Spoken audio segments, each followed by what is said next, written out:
चमन का तू रक्षक बना, हर सुमन को न पैरों से कुचला करो,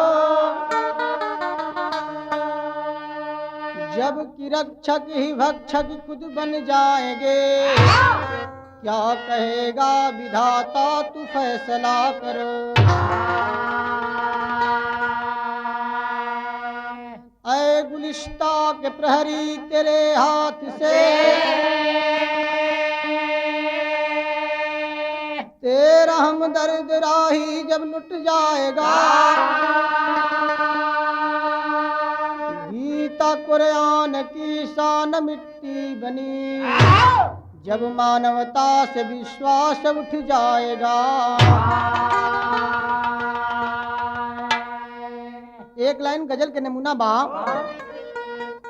यह तर्ज बा गजल का कि सुन लिया है सब मैंने, अब सुन लिया है सब मैंने, जो तुम्हें सुनाना है, जो तुम्हें सुनाना है,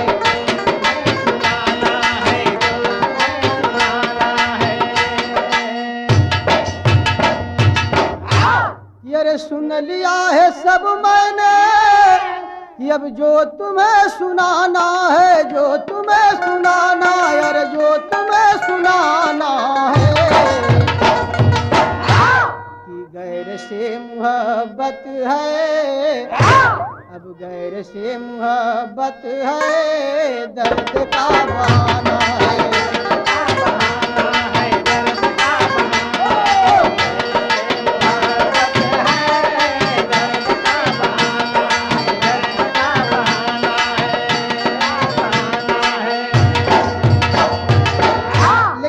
भाव है कि दौलत की दुनिया में, अब दौलत की दुनिया में बह चला जमाना है, बह चला जमाना है, बह चला जमाना है, दुनिया में बह चला जमाना है, बह चला जमाना है। अरे दौलत की दुनिया में अब बह चला जमाना है, बह चला जमाना, अरे बह चला जमाना है, कि गैर को तो गैर कह ले, अब गैर को तो गैर कह ले, अपना भी बेगाना है, अपना भी बेगाना है, अपना भी बेगाना है, अपना भी बेगाना, गैर को तो गैर कह ले, अपना भी बेगाना है, अपना भी बेगाना है, अपना भी बेगाना है। यहाँ से कहानी का शुरुआत है कि अरे पूर्णिया जिला 3 मार्च का दस्तान सही, पूर्णिया जिला 3 मार्च का दस्तान सही, नारायणपुर का मोहन था फौजी जवान सही, मार्च 11 महीना रेखा की सगाई थी, मार्च 11 महीना रेखा की सगाई थी, उतरा स्टेशन घड़ी 11 बजाई थी। ए भैया,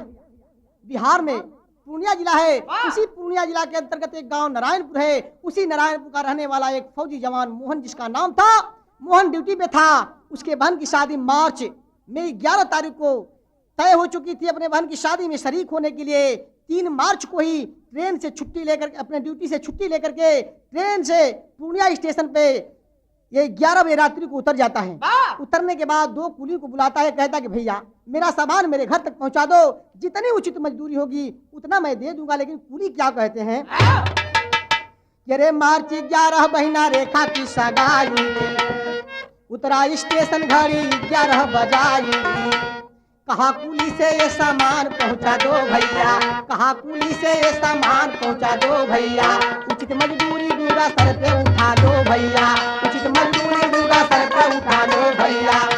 रास्ता खतरनाक रात में न जाएंगे, रास्ता खतरनाक रात में न जाएंगे, 4 पैसे के लिए जान ना गवाएंगे, 4 पैसे के लिए जान ना गवाएंगे, 4 पैसे के लिए जान ना गवाएंगे। 2 कुलियों को बुला के जब कहा, दोनों कुली कहला कि भैया रास्ता बड़ा खतरनाक बा, जमाना बड़ा खराब बा, हमनी का रुपया पैसा खातिर अपन जान न देवे जाए जाई। आई बात तोहरो से कहल जाए कि अपन आज कराते स्टेशन पर बिताला, सवेरा जब होई तो घर चल जाइए। लेकिन फौजी जवान सोच रहा है कि मेरा घर यहाँ से 5-6 किलोमीटर की दूरी पे है और रात का 11 बज रहा है, क्या मैं अपने घर नहीं जा सकता। सारा सामान अपने सर पे उठा लिया और चल दिया स्टेशन से जब कुछ दूर आगे बढ़ा, एक बागीचा पड़ा, उसी बागीचा के नजदीक में जब पहुंचा तो हुआ क्या, तर्ज बा निर्गुणी भाव, यह तर्ज बा कि अरे कहवा से जीवा चलल, अब कहवा समाई गइलन हो राम, कि अब कहवा पे बोलेला मुकाम, कहाँ पे लपटाई गइलन हो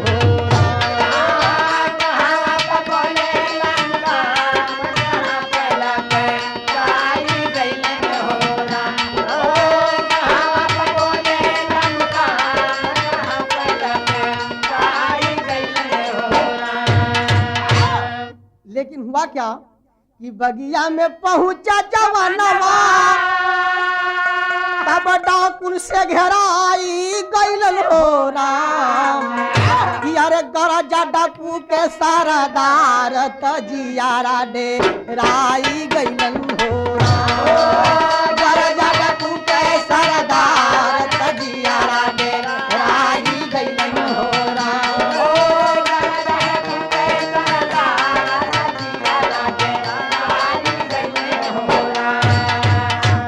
घेर लेते हैं, सारा सामान ले लिए, सामान लेने के बाद करते हैं क्या कि कपड़े भी उतरवा लिए, कि छीन लिए सामान सब, अरे बंदूक का सटाई, कि अंदर बियर पर मोहन चलन पराई, तरतिया में गइल ससुररिया, सासू से बताई गइल हो राम, अरे सासू से बताई गइल हो राम, कि अब भइल नहीं गावा ना हमार विपतिया में आई गइल हो राम, भइल नहीं गावा ना हमार विपतिया में आई गइल हो राम, भइल नहीं गावा ना हमार विपतिया में आई गइल हो राम। ए बाबू रात्रि में पहुंच गया, भाग करके सारा सामान जगह छीन लिए, एक अंडर बीए पर मोहन अपना जान बचा करके स्टेशन के बगल में ही उसकी ससुराल थी, ससुराल में जाता है। पहले तो अपने ससुराल में इसलिए नहीं गया कि शादी तो हो चुकी थी लेकिन गवन नहीं हुआ था, मजबूरी में जब पड़ गया अपनी ससुराल में भाग करके जाता है, आवाज देता है दरवाजा खोलने के लिए, तो सास अंदर से आवाज देती है कि तुम कौन हो, अपना परिचय बताता है कि माँ मेरा नाम मोहन है, आपकी बेटी मीरा के साथ मेरी शादी तो हो चुकी है लेकिन गवन नहीं हुआ है, कुछ मुसीबत के कारण मैं आपके दरवाजे पे चला आया। सास माँ कहती कि बेटा चले आओ, तेरा ही न घर है। दरवाजे पे खड़ा होकर कहता है कि माँ एक बात सुन ले माँ, तब मैं अंदर आऊंगा। रो रो के कहता है कि माँ मुझे पहनने के लिए कपड़ा चाहिए, लेकिन कैसे कह रहा है, तर्जबा यह तर्जबा कि पितरी कले यहा, अब पितरी कले यहा, अरे झूलनिया ये बालम पितरी कले, झूलनिया ये बालम पितरी कले, झूलनिया ये बालम पितरी कले। रो रो के कहता है कि आफत क मारल आफत मारल ईशु गनवाए माता, आफत मारल ईशु गनवाए माता,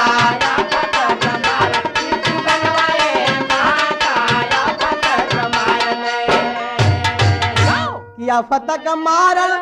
ईशु गनवाए माता, कि हमारा के देदा माई हमारा के देदा एक बस्ता नवाए माता, हमारा के देदा एक बस्ता नवाए माता, हमारा के देदा एक बस्ता नवाए माता, हमारा के देदा।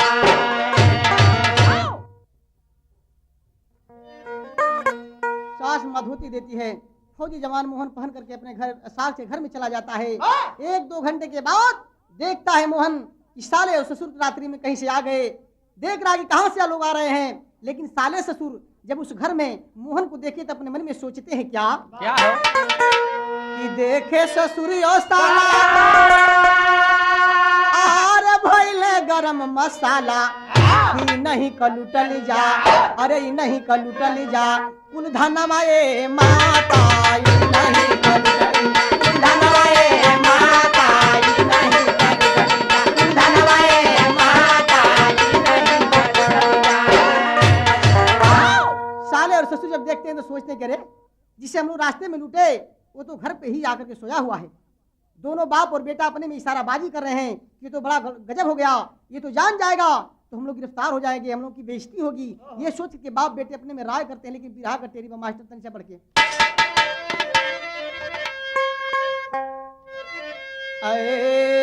कि अरे मानवता की परिभाषा क्या हुई,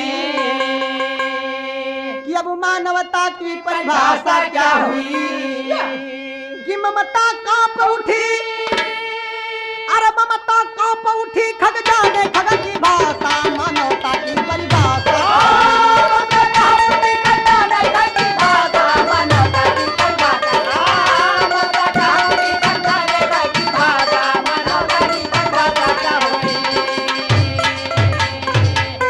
अब बाप यो बेटा करे जतन,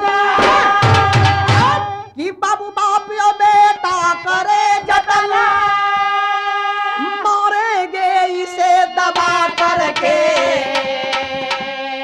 अरे वरना फंस जाएंगे जाल में, हो बाबू वरना फंस जाएंगे जाल में। अब कहेगा सबसे जा करके, तब तड़प उठी सुन करके मीरा,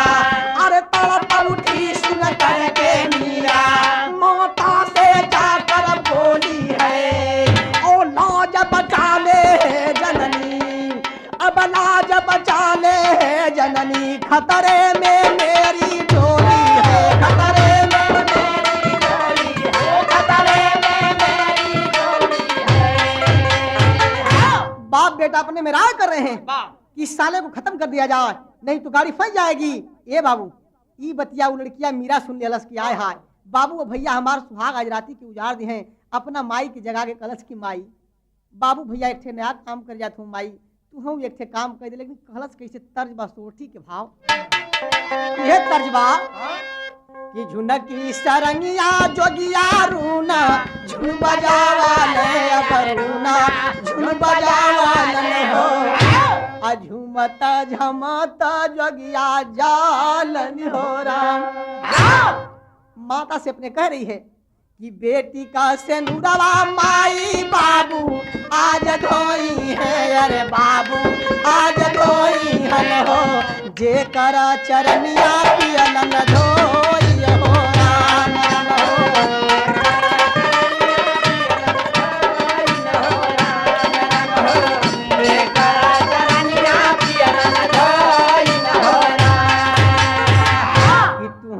दबाई दे तू हमारी नटाइया, अब हमारी नटाइया हो, अरे माई तू हम दबाई दे तू हमारी नटाइया, अब हमारी नटाइया हो, कहले बिटुआ रोई रोई हो राम राम हो, कहले बिटुआ रोई रोई हो राम राम हो, कहले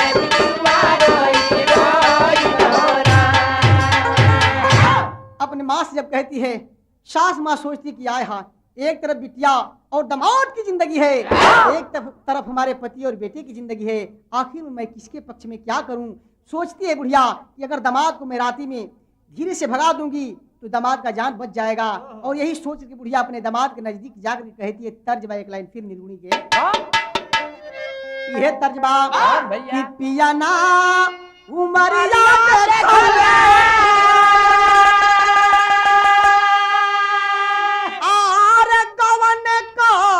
चुनरिया भेजने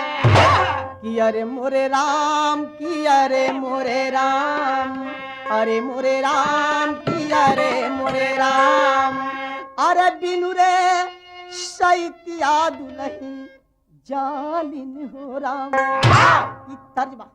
लेकिन सास अपने दामाद से कहत बका कि सासू बोली कहना माना, सुबह लोग मारी हन ताना कि अरे मोरे लाल की अरे मोरे लाल, अरे मोरे लाल की अरे मोरे लाल, अरे बिनु रे गवनावा पहुनाया अरे मोरे लाल की अरे मोरे लाल, बिनु रे गवनावा पहुनाया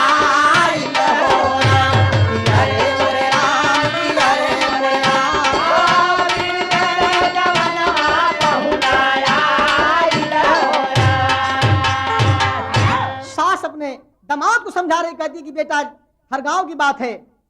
दो चार को जेकर हित मीत होलन को दो चार को दुश्मन भी होलन, बेटा तू धीरे से सरवे उठ के अपने घरे चल जा, नहीं तो जब लोग जान जाए तो ये कहे कि मारा फलनवा का दामाद इतना कुल नीच घरा रहे कहूँ सो कि बिना गौने करवले ससुरारी में आके रात बितावल सो, तो बेटा मैं तुहरो बेइज्जती बा हमरो बेइज्जती बा। ये सुन करके मोहन को तकलीफ हुई, लेकिन मीरा इस बात को भाप गई कि आय हाय हमारे पतिदेव को ठेस लग रहा है, अपने माँ के रहते हुए अपने पहले पति के मुलाकात में, बिना गवन के पति के पहली मुलाकात में अपने लौ झया को ठोकर मार करके माँ के रहते हुए जा करके मीरा रो रो के कहती है तर्जबा एक लाइन के बाबू,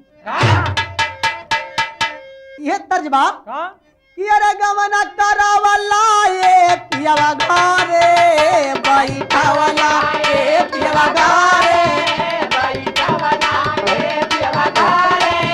बैठावला, ये भाई अपने बसेला मोरे पिया हो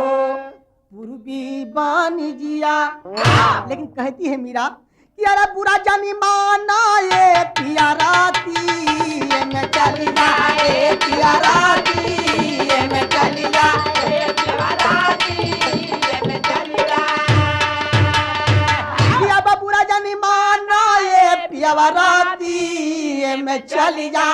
ये पिया राती ये मैं चली जा। अरे कैसे के कहीं मोरे पिया हो दिलवा की बतिया, कैसे के कहीं मोरे पिया हो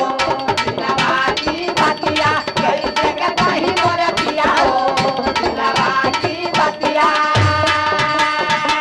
ये बे कवर बाटन ये पिया जाना मदवैया, ए पिया जाना मदवैया, ए पिया जाना मदवैया, कि दूसरे तरफ मोरे पिया हो, अब दूसरे तरफ मोरे पिया हो जीवन संगतिया, दूसरे तरफ मोरे पिया हो जीवन संगतिया, दूसरे तरफ मोरे पिया हो जीवन संगतिया। इतना बात जब कहती है मीरा, समझ गया मोहन की आय हाय हमें लूटने वाले हमारे साले और ससुर हैं, जाने के लिए तैयार हो गया। मीरा अपने पति को दरवाजे के बाहर तक पहुंचाती है। ये बाबू पहुंचौले के बाद जहां तक आहट मीरा परखती रही, लेकिन जब परखना बंद कर दिया आहट तो अपने भैया और बाबू के चक्कर में पड़ जाती है। ये दोनों गद्दार जो है हथियार लेकर के मोहन का पीछा कर देते हैं। मोहन देख लेता है, भागना शुरू कर देता है। एक बगीचे में पहुंच गया, अपनी जान बचाने के लिए बरगद की बरोह लटकी थी, उसी को पकड़ करके ऊपर चढ़ गया। ये दोनों बाप और बेटे उस अंधेरे बगीचे में ढूंढते रहे, न मिलने के कारण दोनों लौट करके अपने घर को चले आते हैं। लेकिन पेड़ से उतरने के बाद मोहन सुबेरा जब हो गया तो बगल के थाने में जाता है। करता है क्या, अब थानावा में जाके मोहन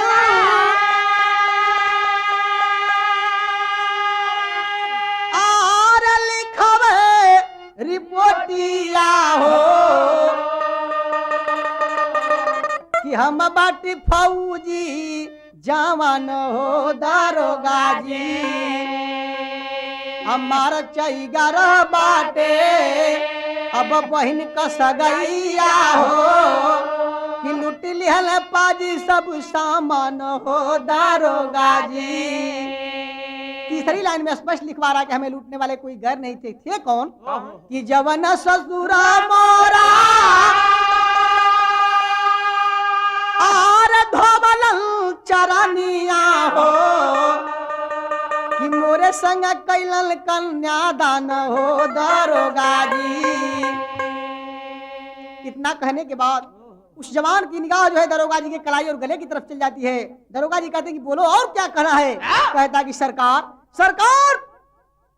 अब मैं क्या कहूं, जो कहना था मेरे नजरों के सामने है। कहता है क्या कि अरे घड़ी और शिकारी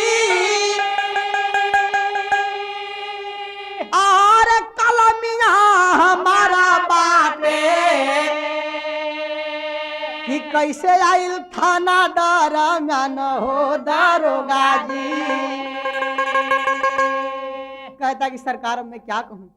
आपके गले में जो सिकड़ी चमचमा रही है, आपकी कलाई में जो घड़ी चमचमा रही है, आप इतना सुबह सुबह जिस कलम से रियाज मार रहे हैं कि अच्छी लिख रही है खराब, ये तीनों सामान सरकार हमारे उसी लूटे गए सामानों में से है,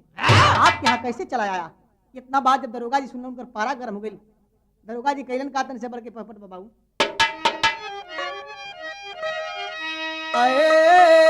अरे कहे दरोगा का गैला पगलाई आके थाना में, कि कहे दरोगा का गैला पगलाई आके थाना में, और तुरंत सिपाही देहल मुसुक चढ़ाई आके थाना में।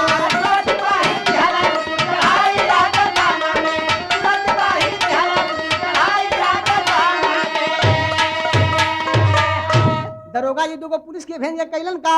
कि बाप या बेटा दोनों को बुलवाए थानेदार हो, फंस जाएंगे सभी जाल में, दो इसे जान से मार हो, और एसपी से मीरा जाके बिल खाई आके थाने में।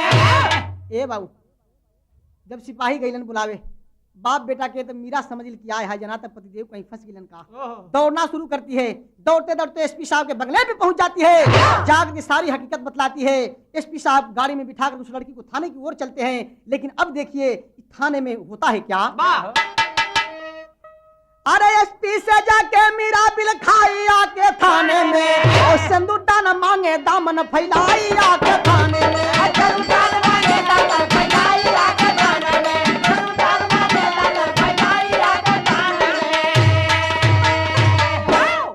एसपी साहब लेकर के चल देते हैं लड़की को। लेकिन थाने में उधर होता है क्या, एसपी साहब के पहुंचने से पहले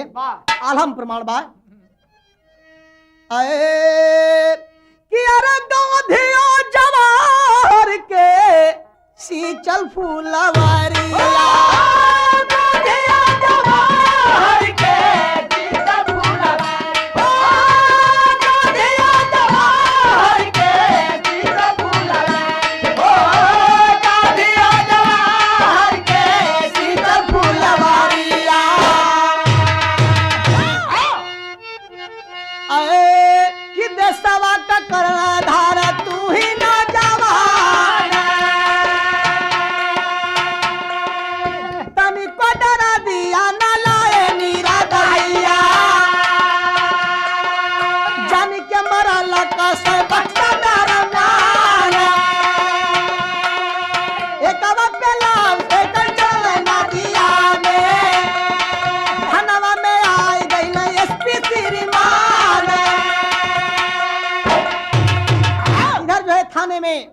बाप बेटा दोनों सार ससुर और कुछ सिपाही मिलकर के मोहन की बुरी तरह से पिटाई करते हैं। मारते मारते मोहन को बेहोश कर देते हैं। मोहन को जब थोड़ी सा होश आया, एक बार कहा कि पिताजी ये क्या कर रहे हैं आप चंद रुपयों के लिए, अपने बेटी के भविष्य को देखिए। लेकिन कुछ गद्दारों पे असर नहीं पड़ा।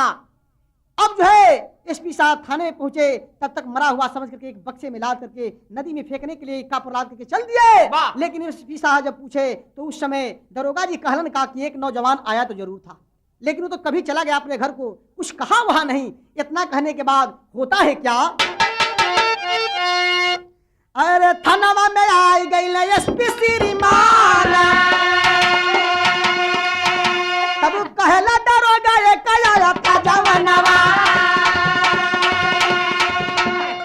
भी चला गया हो गया अपने मकान। लेकिन चोरी हत्या पाप न छिपेला दुनिया में, बाबू जैसे खरा खांसी खूना और मधुपान। अब एक मुख वीर सारा बेदारा बताले, तब कइले बरामद जाके एसपी श्रीमान। ए बाबू, एक मुखबिर के द्वारा एसपी साहब को थोड़ा सा सुराग मिला कि अभी अभी चंद मिनट पहले जो है एक बड़ा सा बक्सा इक्के पर लाद करके और नदी वाले रास्ते से गया है। एसपी साहब अपनी गाड़ी बढ़ा करके इक्के वाले को लौटा करके जब थाने में उस पेटी को खोलते हैं तो देखते हैं क्या कि अरे थनमा में लाके, अब थनमा में लाके, अरे जब खोले पेटी आके, अरे तब पर नमा बेहोश नौजवान।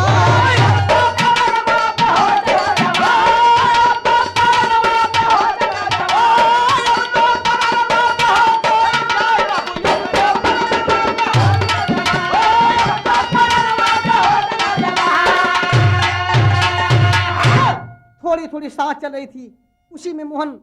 बेहोश पड़ा हुआ था। सुनती है जब खबर मीरा तो दौड़ करके अपने पति की लाश पर गिर जाती है, रोती है, कहती है क्या अरे खाया पछाड़ा गिरी लाश पे ठाड़ी पगली, अपने बालम का सूरतिया निहारे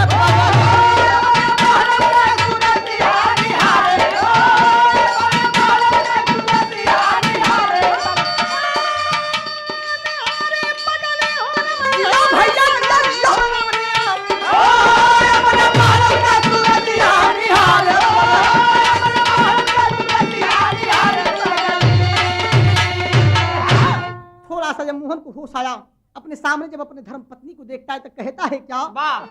करके इशारा मीरा से मोहन मांगे तब पानी, अंतिम दाई हमें पिला दे हाथ से अपने रानी, कि रखी हा दुनिया में इज्जत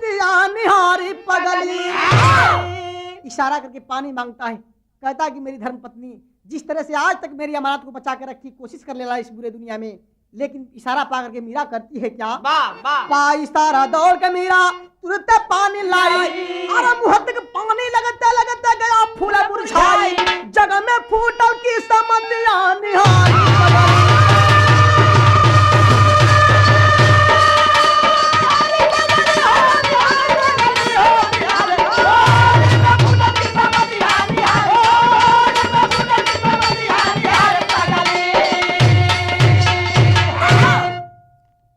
बाबू पानी जो ही ला करके मुंह तक देती है तब तक प्राण पखेरु उड़ गया। वहीं से वो लड़की बिना गौने का अपने ससुराल में आज भी प्रमाण मिलता है कि है दरोगा जी उन चारों को गिरफ्तार करा दिए, जेल भिजवा दिए, लेकिन अंत में हुआ क्या कि गुरु बिहारी गुरु गणेश जी गजब रही होनहारी, अब बच्चन कहता ढोल चंद्रिका।